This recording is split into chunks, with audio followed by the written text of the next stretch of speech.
Vina, naiinip na ako dito. Kailan ba ako makakalaya?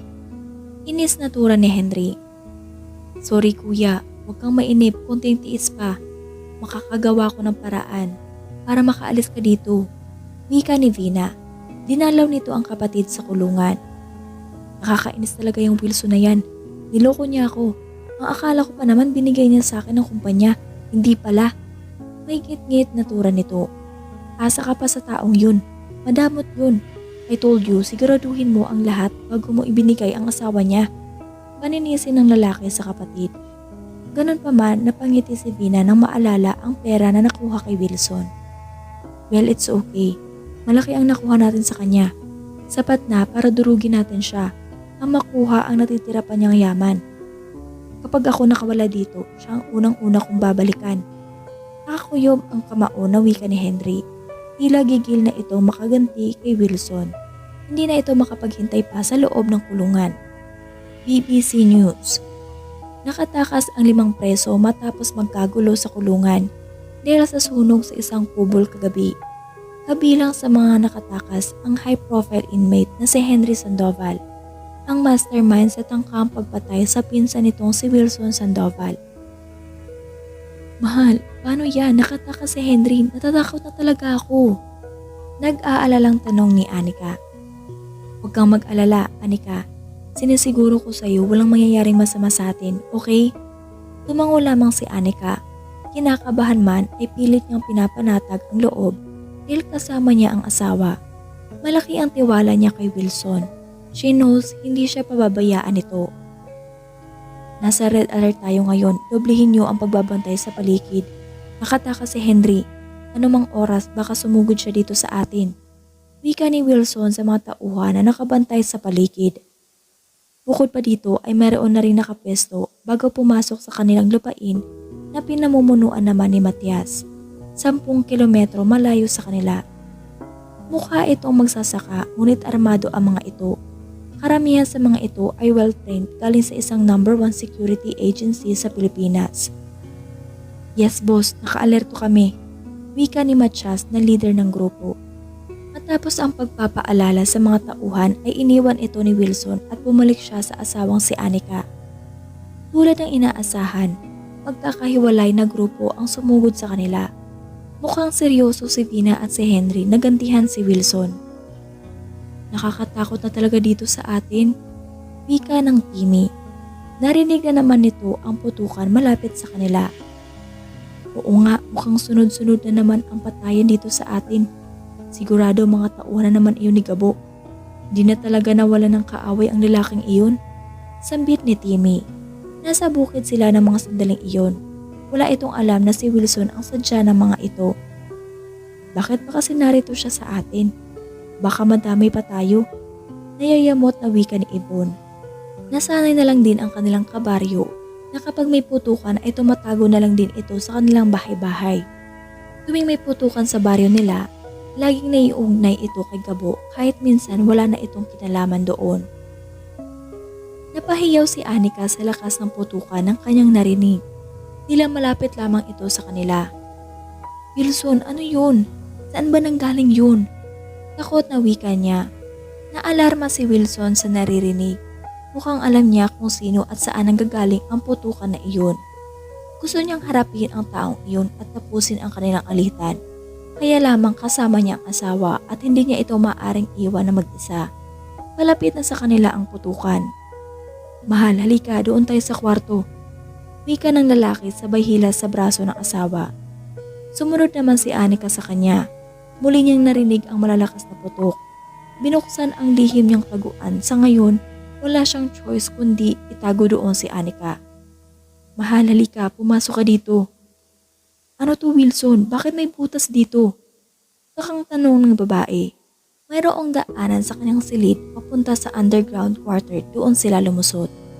Huwag ka nang marami pang tanong, bilisan mo. Pagmamadali nito sa kanya. Inalalayan siya ng asawa papasok sa lagusan. Dahan-dahan silang bumaba. Wilson, bakit may ganito dito? Tanong ni Anika. Ngayon lamang niya iyon nakita. Si Wilson lamang ang nakakaalam ng taguan na iyon at ang ilan niyang mga tauhan. Mayroon itong tunnel papunta sa gubat na maaaring daanan para tumakas sa mga kalaban. Anika, makinig ka. Dito ka lang, kahit anong mangyari huwag ka aalis dito hanggat hindi ako bumabalik. Mahal please, huwag kang umalis. Huwag mo kong iwan dito, natatakot ako. Nag-aalala niyang sambit. Anika, huwag kang matakot. Narito ka pa rin sa bahay, aalis lamang ako saglit. Ayaw ko Wilson, paano kung mayroong masamang mangyari sa'yo? Mag-iingat ako, promise. Niyakap nito ang asawa saka lumabas sa isang pintuan na agad naman sumara. Hindi na niya ito mabuksan. Wilson! Sigaw niya. Naluha siya nang iwan siya nito sa lugar na iyon. Naroon man siya sa bahay nila, pakiramdam niya estranghero ang lugar na iyon sa kanya. Medyo madilim ang ilaw. Marami dito mga nakastak na matataas na kalibre ng baril. Bigla siyang kinabahan. Ano to Wilson? Bakit may mga baril dito? May isang cabinet dito ng maraming mga papeles. Ano pa ba ang itinatago mo sa akin? Naitanong niya kahit wala na ang asawa. Naabutan ni Wilson na nakikipagbakbakan pa ang kanyang mga tauhan sa mga persa ni Henry at ni Vina. May dala siyang reinforcement para magapi ang mga kalaban. Umalingaw-ngaw ang malakas na pagsabog dahilan para magkahiwa-hiwalay ang grupo ng kalaban na magkakasamang nakatago sa isang mataas na bahagi ng lupa. Nagsipagtakbuhan ito kung saan-saan. Mayroon nagkubli sa puno, may sa bato, at ang iba sa mababang bahagi ng lupa kumubli. Sunod-sunod na putukan ang maririnig sa paligid, nanggaling sa magkabilang panig.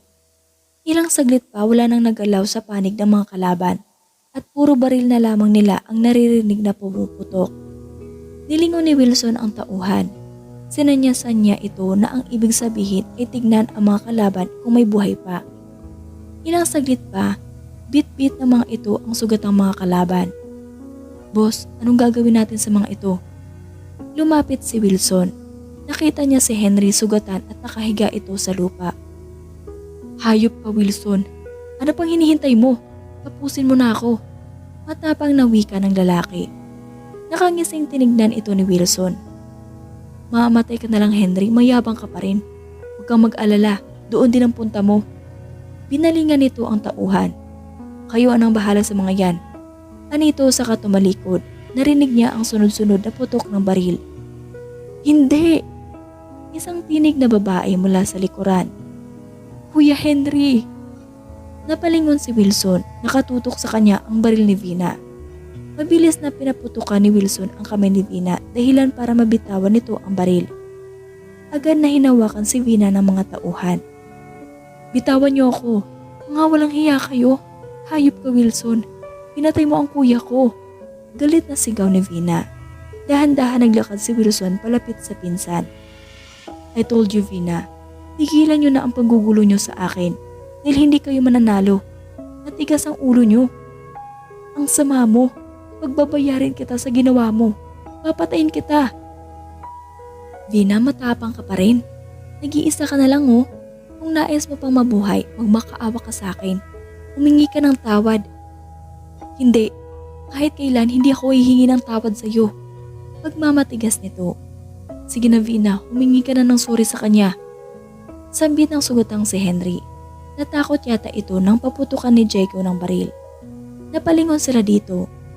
Oh, buhay pa pala ito? Akala ko ba Jacob tinapos mo na ito?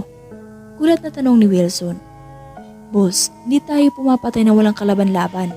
Sagot ni Jacob. Kuya! Nagpumiglas ito at lumapit sa kapatid na nakahiga sa damuhan. Kuya! Napahawak si Vina sa kapatid. Dalhin niyo sa kulungan ang mga yan. Wika ni Wilson sa kanya ito iniwan. Magkakasama sina Henry at Vina sa kulungan. Nasa gitna ito ng mga kakahuyan na bahagi pa ng malawak na lupain ni Wilson.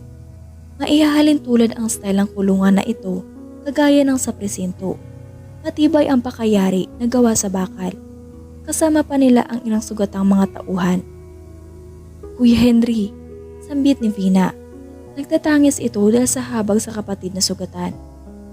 Kayo, ano pang ginagawa niyo? Tumawag kayo ng doktor. Baling nito sa mga bantay. Siya namang pagdating ni Wilson. Inihagis nito ang first aid kit at mga gamot. Yan, ikaw ang maggamot sa kapatid mo. Walang doktor dito. Ikinalulungkot ko, hindi ko kayo madadala sa ospital. Wala akong pera dahil kinuha mo na. Kaya pasensyahan tayo. Kung suswertehin ang demonyo kung kapatid, edi mabuti.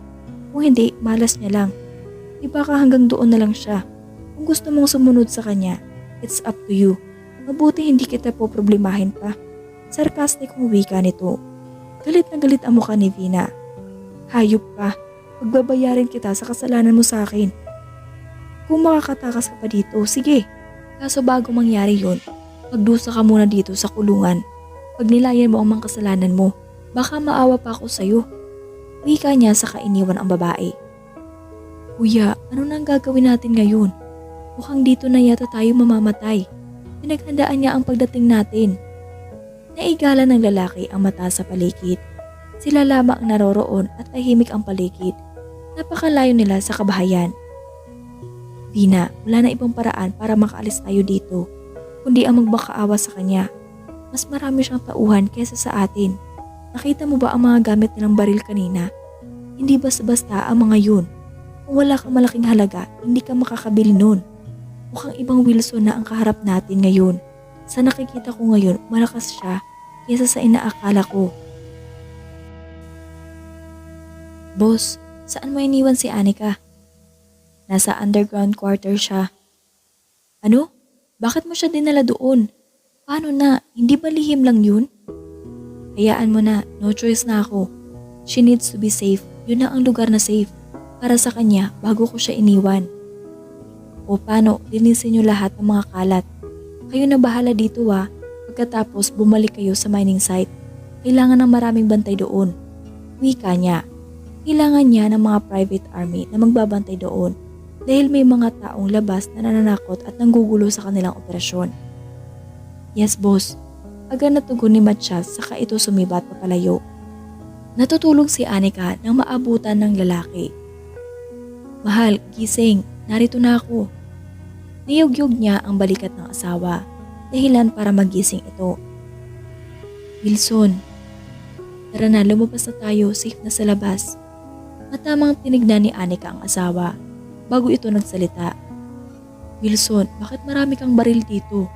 Bakit may taguan ka dito sa ilalim? Pang self-defense yan. Self-defense? Napakarami yan eh. Sa dami niyan, pwede mo nang supplyan ang buong barangay natin. Pang self-defense pa ba ang tawag mo dyan? Pagtapat ka sa akin, smuggler ka ba ng baril o kasapi ka ng sindikato? Napatawa si Wilson sa tanong na babae. Ano ba namang tanong yan, mahal? Siyempre hindi. Hindi? Kung hindi, ipaliwanag mo ito sa akin ng maayos. Aniya sabay turo sa mga baril. Okay, kailangan ko yan dahil sa mga tauhan ko. Extra protection namin yan para sa mga kalaban sa negosyo. Okay na? Anong negosyo? Sabi mo pinenta mo na ang kumpanya mo. Kung sa bukid naman, hindi mo naman siguro kailangan ang mga baril na yan para gamitin sa mga magsasaka. Malayo dito yun, kaya wag mo na lang alamin. What? Asawa mo ko tapos marami ka pa rin lihim sa akin? At bakit ayaw mo pang ipaalam sa akin? WRS Mining, ako ang may-ari nun. Napilitan niyang wika. Ha? Saan naman iyon? Ngayon lamang kasi niya narinig ang tungkol doon. See? Hindi mo rin alam eh. Hindi siya ganun ka-famous. Ganun pa man, it's legal. Ayaw ko lang ma-expose ang pangalan ko sa mga tao. I want to live a simple and yet a normal life dito sa bukid natin. He said. Mangyayari pa ba yun, Wilson? Kanina lang nakakabingi ang putukan dito. Malungkot niyang turan. Sabihin mo sa akin, baka naman may kinalaman ka sa gabo na yun. Magtapat ka, did you know him? Wika niya. Every time na may kaguluhan kasi sa bayan nila, si Gabo ang laging nasisi. Ganyan pa man wala silang magawa dito dahil walang mukha ang taong ito. Huwag kang mag-alala, okay? Wala at tapos ang kaguluhan dito. From now on, matatahimik na tayo. Malumanay na sambit nito sa kanya para payapain ang asawa. Sigurado ka ba? Kinakabahan kasi ako sa iyo eh. Parang hindi yan ganun-ganun lang. Nararamdaman ko, Wilson, parang pangmalakasan niyang mga armas mo dito, nakakatakot. Humawak ang lalaki sa kanyang balikat. Mahal, ako nang nagsasabi sa iyo. Wala kang dapat ikatakot, okay? Hindi ako konektado sa taong yun, okay? Pagsisinungaling niya. Kinalimutan na niya ang alias na iyon. Ginamit lamang niya iyon para sa pagharap sa kaaway nang sa ganun ay hindi madungisan ang kanyang pangalan. Yes, sa mundo ng ginagalawan niya, hindi lahat ng ginagawa niya ay naaayon sa batas. Minsan nakakagawa sila ng bagay na unlawful. At kapag ginagawa niya iyon ay siya si Gabo. He did it para protektahan ang sarili ng ibang nakapaligid sa kanya. May mga bagay na hindi magawa ng mga otoridad at sila ang gumagawa nun and secretly move. Tulad ng taong may atraso sa kanya. Minsan una-unahan na lang ang labanan para manalo tulad ng mga pinsan niya. Siya na mismo ang nagparusa dahil kung hindi, para lang itong buni na paulit-ulit na manggugulo sa kanya. Nakita niya sa asawa na naniniwala ito sa sinasabi niya. Hindi siya maaari magtapat dito dahil baka hindi siya maintindihan nito. Isa pa delikado ang sitwasyon niya sa tingin niya. Hindi pa ito ang tamang panahon para malaman ng asawa ang lahat ng mga ginagawa niya. Paano si Vina at si Henry? Tanong nito. Alam kasi nito na ang mga pinsan na niya ang sumugod sa kanila. Wala na sila, nakakulong na. Ipinahuli ko na sila, wika niya. Hindi na niya ipinagtapat na siya na ang kumulong sa mga ito. Talaga mahal? Nadakip na uli siya? Oo, mabuti naman. Tara na, labas na tayo. Anito saka siya inalalayan na lumabas mula sa butas. Sa sala sila dumiretso na upo sila sa sofa. Nagutom ka ba dun? Tell me, igagawa kita ng pagkain. Malambing nitong wika. Saglit na nag-isip ito, saka sinabi ang gusto. Gusto ko ng ham, egg and cheese sandwich na lang mahal. Bigyan mo din ng maraming gulay ah. Napatawa ang lalaki sa tinura niya. Dami noon mahal ah. Lang pa ang tawag mo doon? Maubos mo kaya yun? Nakangiting tura nito. Siyempre naman, dalawa kaya kami. Okay. Anito saka tinungo ang kusina. Ilang saglit pa ay may tumawag sa labas ng kanilang bahay. Binuksan ito ni Anika. Mga pulis ang tumambad sa kanila. Natigilan ang babae. Nariyan ba si Mr. Wilson Sandoval? Biglang kinabahan si Anika para sa asawa. Samot-sari ang tumakbo sa kanyang isipan ng sandaling iyon. Sino ba yan mahal? Anang lalaki sabay silip sa pintuan. Oh, kayo pala sir. How may I help you? Mr. Wilson Sandoval, maaari ka ba naming makausap? May importante kasi na nag-tip sa amin na may mga baril ka daw dito sa bahay mo. Ah sir, hindi po totoo yan. May baril po ako dito, yes that's true, but kompleto po yun sa papel. Saad niya sa mga pulis. Sangkot ka din daw umano sa barilan dyan sa kabilang baryo? Naku hindi boss, narito na lang ako sa bahay maghapon. Di ba mahal? Baling nito kay Anika. Opo sir, magkasama po kami dito sa bahay ng asawa ko. Hindi po siya umalis, kaya sigurado po ako wala siyang kinalaman doon. Segunda ni Anika. Kung ganon, maaari bang pumasok kami sa bahay niyo? Meron kaming search warrant dito para kumpirmahin ang impormasyon. Inilahad ni Wilson ang kamay. Go ahead sir. Habang naghanap ang mga ito sa kanilang bahay, abot-abot ang kaba ni Anika ng mga sandaling iyon. Si Wilson naman ay kampante na nakamasid sa mga ito. Habang nakapaymaywang, after 50 minutes wala itong nakita. Maliban lamang sa mga dokumentong baril na hawak niya. Mahal, pakigawa sila ng juice. Mukhang tapos na silang maghanap dito sa atin. Agad na sinunod ito ni Anika. Ilang saglit pa, buhat nito ang isang tray na may lamang baso at isang pitchel ng juice. Salamat Mr. Sandoval. Ani ng head ng mga pulis matapos itong uminom ng juice. Walang anuman po sir. Alam ko naman na ginagawa nyo lang ang inyong trabaho. Kung inyo pong mamarapatin, makakaalis na kayo. Buntis pong asawa ko at hindi siya komportable na narito kayo. Pagtataboy niya sa mga ito. Okay Mr. Sandoval, sige. Salamat sa kooperasyon. We will go ahead.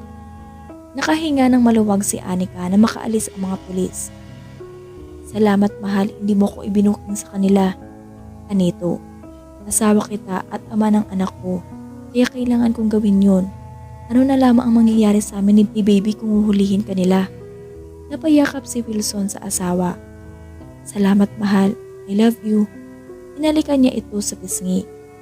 Mahal din kita Wilson. Sana wala ka ng sikreto na tinatago sa akin. Please, sana huwag kang makikipagkaibigan sa gabo na yun ha. Tumango na lamang si Wilson sa asawa. O paano? Luto na nga pala ang sandwich mo. Pagkasalo nilang kinain ang mga inihanda ng lalaki na sandwich. Masarap ba? Anito matapos niyang subuan ang babae. Lumunok muna si Anika saka sumagot. Oo naman, lahat naman ang ginagawa mo masarap eh. Talaga? Oo naman, isa pa. Hirit pa ng babae. Iniumang ng lalaki ang tinapay sa asawa. Nakanganga na si Anika nang biglang isubo ng lalaki sa bibig niya ang pagkain imbis na sa asawa. Ang daya mo! Natawa si Wilson sa ginawa niya. Dismayado si Anika sa ginawa nito. Kumuha uli ang lalaki ng tinapay and this time he spooned it to her mouth. Masarap ba talaga? Yes, isa pa nga mahal. Hirit uli nito. No, that's enough. You're full. Have you noticed how big your tummy is? Biro ng lalaki. She chuckles. Sabay ang mahinang hampas nito sa braso ng asawa. Niluloko mo naman ako eh. Siya na mismo ang kumuha ng sandwich na ginawa ng asawa. Hinayaan lamang siya ni Wilson na ubusin iyon. Napapangiti ito habang nakatingin sa asawang ganado sa pagkain kahit pamalaki na tiyan nito.